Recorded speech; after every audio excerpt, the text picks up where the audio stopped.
இதனுடைய 8வது பாடலை பார்க்க இருக்கின்றோம்.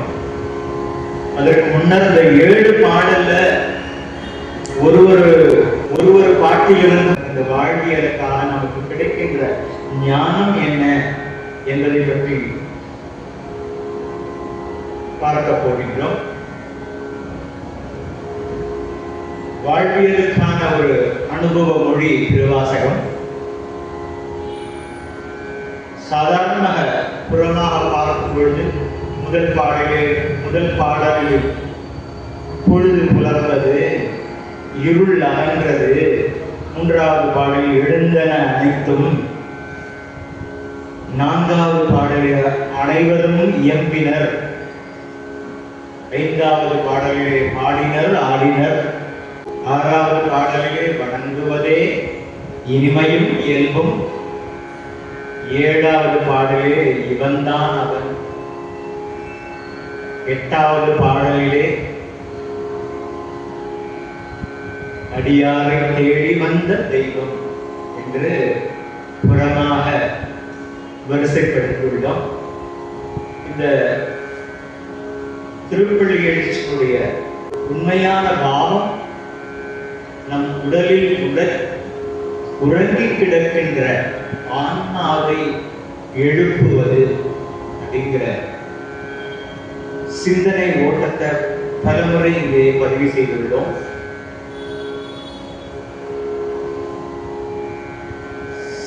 நம் உடம்பிலே உள்ள சிவத்தை நாம் எழுப்புவதற்கு ஒரே ஒரு காரணம்தான், நம்மை இந்த மாயை என்ற மயக்கத்திலிருந்து எழுப்பத்தான் இந்த 10 பாடல்களும். இந்த மயக்கம் தீர மணிவாசகர் நமக்கெல்லாம் உரைக்கின்ற ஞானம் முதல் பாடலிலே கொச்சியன் வாழ்முதலாகிய பொருளே புலர்ந்தது உங்களுக்கு இணை துணை பலர்கொண்டு. முதல் ஞானம் அப்படின்னா நன்றி உணர்வு. எப்ப நமக்கு நன்றி உணர்வு இருக்கோ அப்பதான் அந்த விழிப்பு, ஆன்ம விழிப்புணர்வானது ஏற்படும். இந்த நன்றி உணர்வு எப்ப வரும் அப்படின்னு கேட்டாங்கன்னா, வாழ்வில் முதல் பொருள் சிவம் அப்படிங்கிற உணர்வு நமக்குள்ள ஏற்படும் பொழுது அந்த நன்றி உணர்வு நமக்கெல்லாம் ஏற்படும். காலையில எழுந்தவுடனே போன பார்க்கிறோம், ஆனா நம்மள யார் எழுப்பிட்டானா அவனை மறந்துட்டான். அப்ப மாணிக்கவாசகர் சொல்ற கொச்சியன் வாழ் முதலாகிய பொருளே அப்படின்னா நம்ம என்ன செய்யணும்னா, காத்தால ஏந்த உடனே என் வாழ்க்கை நான் எழுதுனா தூக்கத்திலேருந்து எழுதுனா தூக்கத்துல தூக்கி மறுநாள் காத்தால எழுதுக்காதவா நிறைய பேர் இருக்காங்க. அப்ப தூங்கி எழுதுறியப்பா என்ன, நான் இருக்கேன் இல்ல, தூங்கிட்டு மறுநாள் காலைல தூக்கம் உறக்கம்ங்கிறது ஒரு வகையான இறப்பு. அப்ப தூக்கத்திலேருந்து எழுப்பின உடனே என்ன ஞாபகம், அப்பா எழுப்பிட்டா ஈசன் அப்படின்னு முதல்ல எவன் நாம் உயிர் வாழ்வதற்கு காரணமாக இருக்கின்றான அந்த முதல் பொருளை நினைக்க வேண்டும் அப்படிங்கிறத இங்க சொல்ற. அத உணர்ந்துட்டோம்னா அப்ப என்ன ஆகும்னா, நம்ம துன்பத்தில் இருந்து நமக்கு ஏற்படுகின்ற அனைத்து முடிச்சும் ஆகிடும். எப்போதுமே என்ன கேட்டா, முதல்ல என்ன ஆரம்பிக்கலையோ அதுதான் அந்த நாள் பொழுதும். எப்ப இறை பக்தியோட என் வாழ்வுதல் நீ அப்படின்னு சொல்லி நம்ம இறைவனை நினைத்து ஒரு நாளும் ஆரம்பிக்கணும் அப்படிங்கிறதுக்காக தான் விடைக்கால மார்கழி மாசம் எல்லாரும் ஏற்று பாடணும்னு வச்சிருக்கா. அந்த மார்கழி மாசம் இல்ல, வாழ்நாள் முழுவதும் சுவாமிய காத்தால கோவில போய் திருப்பழிச்சு பாட எடுக்கலாம். முதல் பாடு நமக்கு சொல்ற விஷயம், நம்மளை வெளிப்படுத்த உடனே நமக்கு அந்த நன்றி உணர்வு. நான் அப்படியே போயிருக்கணும், 16 மறுநாள் காலையில எழுப்பிட்டியப்பா, நன்றிப்பா அப்படின்னு சொல்ற முதல் நன்றி உணர்வு நமக்கு வரணுங்கிறத முதல் பாடல் சொல்றது. இந்த நன்றி உணர்வு எதை நோக்கி சொல்லுன்னு கேட்டா சரணாகதி. உன்னாலதான்ப்பா நான் எழுதுனேன் அப்படின்னு அவன்கிட்ட வேலை பண்ணி நான் அப்படியே நமஸ்காரம் பண்ணுவேன். இந்த சரணாகதிங்கிறது எப்ப ஏற்படும்னா நன்றி உணர்வு. நம்ம காத்தால நான் இருக்கேன்ப்பா, நான் இருக்கேன் இந்த உலகத்துல அப்படிங்கிற ஒரு ஞானம் வரும்பொழுது இறைவன் மேல நமக்கு நன்றி உணர்வு வரும் அப்படிங்கிற முதல் பாடல்ல மணிவாசகர் பெருமான் சொல்றார். இரண்டாவது பாடல்ல புவனியில் போய் பிறவாமையில் நாம் போக்குகின்றோம் அவமே. பிறவியின் நோக்கம் என்னன்னே தெரியல. காத்தாலேருந்து ஏந்து என்னென்னமோ செய்யறோம் ராத்திரி வரைக்கும், ஒரு நாளையும் வீணாக கழிக்கின்றோம் அப்படின்னு சொல்றார். போக்குகின்றோம் அவமே அப்படிங்கிற மனித பிறவி மீண்டும் வாராமல் இருக்க கிடைக்கக்கூடிய அரிய வாய்ப்பு இந்த மனித பிறவி. என்ன இந்த மனித பிறவி வாராமல் இருக்க நமக்கு கிடைத்திருக்கின்ற ஓர் அரிதற்கரிய வாய்ப்பு. அந்த வாய்ப்பை தூங்கி கழிக்கலாமாப்பா?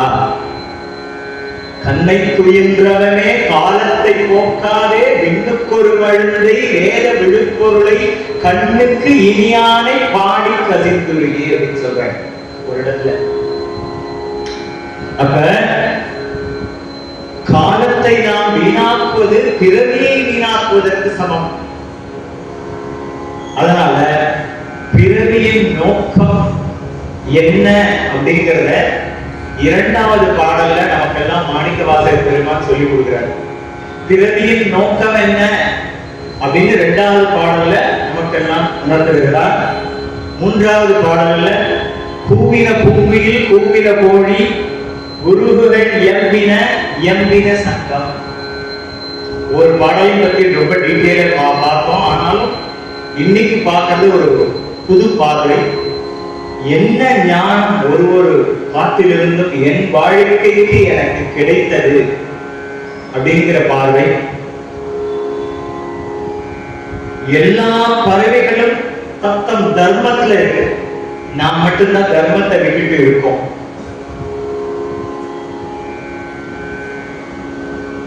பஞ்சபூதங்களும் சிவனை நோக்கி வணங்குகின்றன. பறவைகள்ல இருந்து அத்தனையும் நம்ம சமிக்ஞை மூலமா காத்தால நான் எழுதுகிறேன் சிக்னல் கொடுத்துருக்கு. அப்படி இருக்கும் பொழுது பஞ்சபூதங்களும் எழுந்து இறைவனை துதிக்க காத்திருக்கும் பொழுது நாம் மட்டும் உறங்கலாமா அப்படின்னு யார் சொல்றா அப்படின்னா இயற்கை நமக்கு பாடம் தருகின்றது.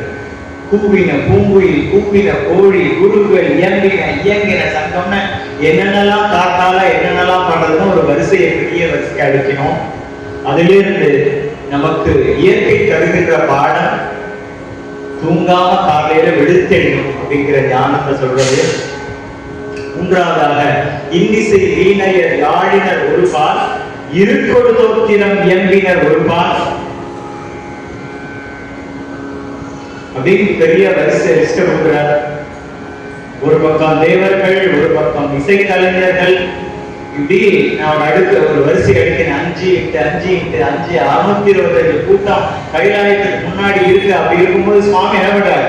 அவளெல்லாம் விட்டுட்டு திருப்பெருந்துறையில வந்து மணிவாசல் இருக்கான் காத்துட்டு இருக்கான்னு அப்ப சொன்னேன். அப்ப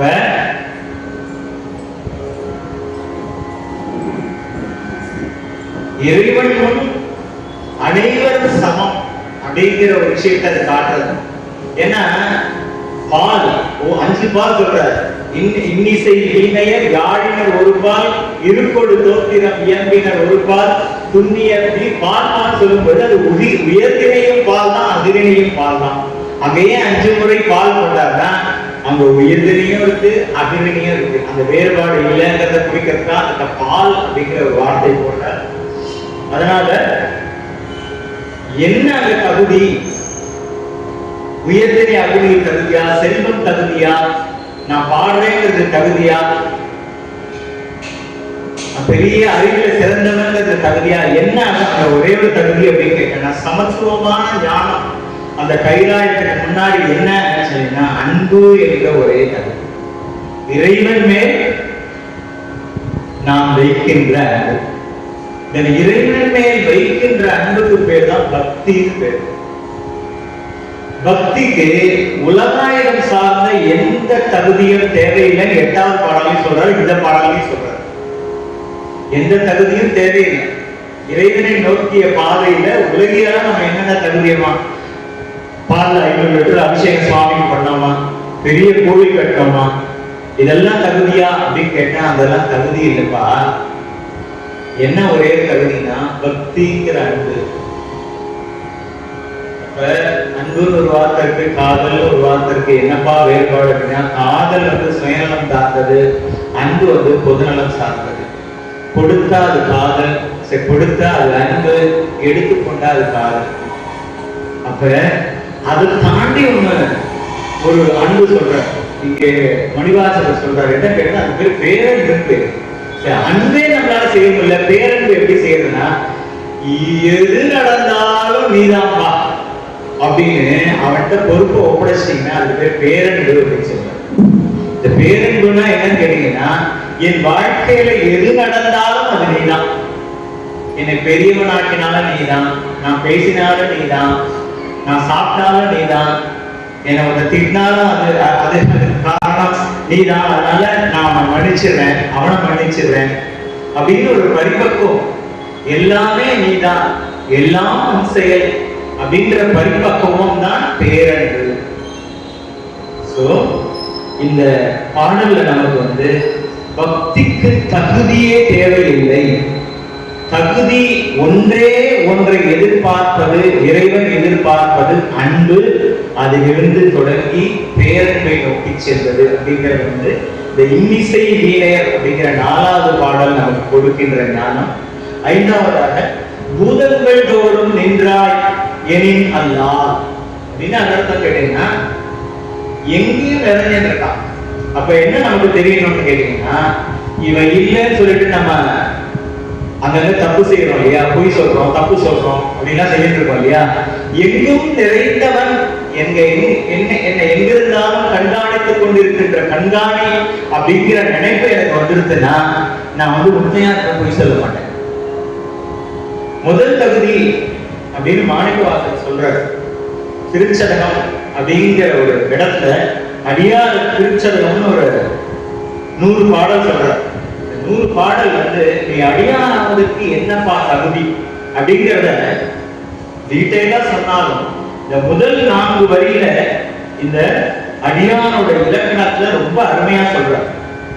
அது என்ன அப்படின்னு பாத்தீங்கன்னா, மெய்தான் அரும்பி விதிர் விதிர்த்து உன் விரையா கழற்கென்றன் கைதான் தலை வைத்து கண்ணீர் தரும்பி வெதும்பி உள்ளம் பொய்தான் தவிர்முன்னை போற்றி செயலைய போற்றி எண்ணம் கைதான் நெருவிடேன் உடையாய் என்னை கண்டு உள்ளேன். இதெல்லாம் தகுதி. யாரெல்லாம் அடியார்னு யாரெல்லாம் சொல்லிக்கிறாரோ இந்த தகுதி இல்லாதான் நீ அடியான முதல் 4 வரியிலே சொல்லிடு. அப்ப அந்த தகுதி எப்ப வரும்னு கேட்டீங்கன்னா, பக்திங்கிற ஒரு நாள் வரும். பக்திங்கிறது தொடங்கி அன்பு, அன்பு நிலையிலிருந்து பேரன்பு நிலையை நோக்கி செல்கிறது. இங்க 5வது பாடல்ல எங்கும் நிறைந்திருக்கிறான் இறைவன் தெரிஞ்ச, இயற்கையே இறைவனாக, பஞ்சபூதங்களும் இறைவனா இருக்கிறான் தெரிஞ்சிருக்கும் போது நம்ம மலையை புனைஞ்சு எல்லா கல்லையும் எடுத்துட்டு வந்து நான் ஒரு பெரிய வீடு கட்டேன்னு வச்சுக்கல, அது இயற்கைக்கு புறப்பானதா இல்லையா? அப்ப அதெல்லாம் கேட்கல. அதெல்லாம் நம்ம எதுக்காக பண்றோம் அப்படின்னு கேட்டீங்கன்னா, என்னுடைய அகம்பாவத்தை நிர்ணயப்படுத்துறதுக்காக. ஏன்னா நான் பாரு இவ்வளவு பெரிய கோவில் கட்டுங்க அப்படின்னு சொல்வதற்காக தான் செய்யணுமே தவிர அது அதனுடைய எதிர்பார்க்கல. அதற்கு நிறைய எடுத்துக்காட்டு சொல்லலாம். குசலார் நாயனார் தம் ஹிருதயத்திலேயே கோவில் கட்டினார். காஞ்சிபுரத்திலேருந்து சுவாமி இங்க வந்துட்டார். இதே கோயில்ல கும்பாபிஷேகம் நடக்கும் பொழுது அதுக்கு வந்துட்டார். அது குசலார் நாயனாரோட சரித்திரத்தில் ஒரு முத்தாய்ப்பு. அதுபோல இந்த எங்கும் நிறைந்த இறைவன் பஞ்சபூதங்களில் நிறைந்திருக்கின்றான், உயிர்களிலும் நிறைந்திருக்கின்றான். இந்த பேரண்டத்துல அண்டத்திலும் இருக்கிறான் பிண்டத்திலும் இருக்கின்றான் என்கின்ற ஞானத்தை, எங்கும் நிறைந்த பராபரமே என்ற ஞானத்தை இந்த 5வது பாடல் கொடுக்கின்றது. 6வது பாடல்ல பப்பர வீட்டிலிருந்து உணரும் நடியா வந்தனை வந்தறுத்து, இதுக்கு ரொம்ப ரகசியத்தை சொல்ற. நீ பற்ற அறுத்தால் உனக்கு உடனே விடுதலைப்பா அப்படிங்கறது ரொம்ப சூட்சமா இந்த பாடல்ல சொல்ற. நமக்கு கிடைக்க வேண்டிய ஞானம் 5வது பாடல்ல பற்ற இருக்கணும். உண்மை அடியாரா மாறணும்னா உலக பற்றறுத்து, அதனால வீட்டை விட்டு ஓடி போன யாரும் சொல்லுங்க. வீட்டுல இருந்தபடியே எல்லா வேலையும் செஞ்சுட்டு உன்னை உணரும், உள்ள துறக்கணும், வெளியே துறக்க வேண்டியது. உள்ள எல்லாத்தையும் ஆசை இருக்கு இல்லையா, அந்த ஆசையை துறந்து மனதில் பற்றை விடுத்து பந்தத்தை அறுத்து, இதை அறுக்க அறுக்க பிறவியரும், பிறவி அருக அருக நமக்கு வீடு பேரு அப்படிங்கிற ஞானம் கிடைக்கும். சோ இத ரொம்ப சூட்சமா நீ பற்றது, you will get freedom, விடுதலை பெறுவாய். விடுதலைங்கிறது தான் முக்தி அப்படிங்கறத சூட்சமா சொல்ற பாடல் 6வது பாடல். 7வது பாடல்ல விடிய காலையில ஏந்திருக்கணும், காலையிலே ஏந்து நம்ம வேலைகள் எல்லாம் செய்யணும். தாமரை எப்படி சூரியனை கண்டவன மலர்ந்தோ, அது போல நாம்